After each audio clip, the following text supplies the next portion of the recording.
Following numerous attempts to challenge the legitimacy of the ANC's Northwest leadership elected in 2022, the disgruntled ANC members intend to approach the Constitutional Court.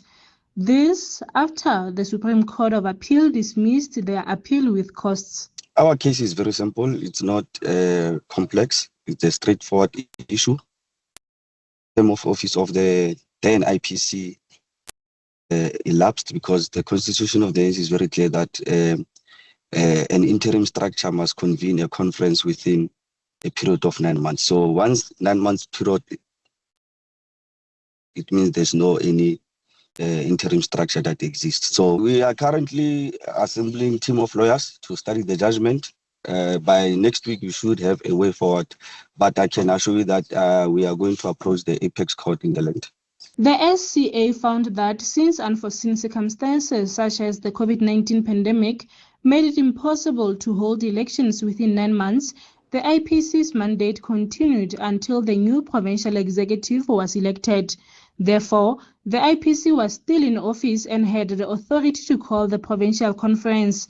However, the applicants say COVID-19 should not be used as an excuse to disregard the ANC's constitution. During COVID, the constitution of the ANC was not suspended. It was effective.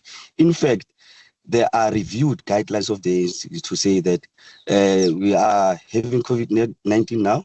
Here are revised guidelines on how are we going to convene conferences. So the ANC had no reason not to, for an example, in NEC meeting through Zoom. And then one of the items that they were supposed to discuss was the IPC of the Northwest to say, yes, the term of office of the IPC has elapsed. We appoint a new IPC. And then simple as that. And then there's a resolution of the ANC, NEC. So there was no such a resolution. There was never a meeting of the NEC. And the constitution of the ANC was not suspended during COVID. The ANC in the Northwest province has welcomed the SCA's ruling.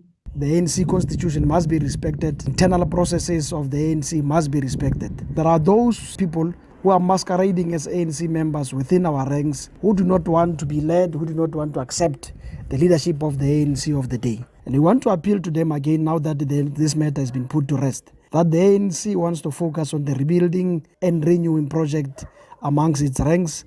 And we don't want to be in court for things that we have long resolved. We have long indicated to these appellants that there is no case. We have been proven by different courts, including now the Supreme Court of Appeals. We hope this matter will be laid to rest. Meanwhile, a political analyst from the Northwest University, Thabang Motsoaledi, says the applicants wanted to capitalize on a precedent set by former leaders of the party who were successful in taking the ANC to court.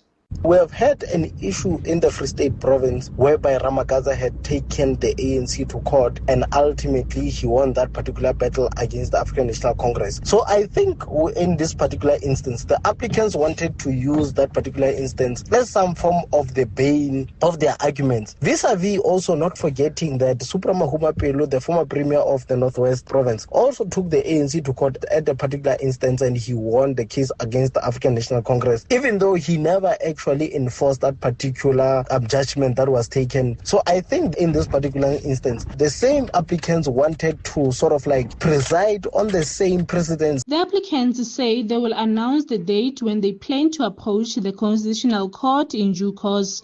Deborah Pakeji, SABC News, Mahikeng.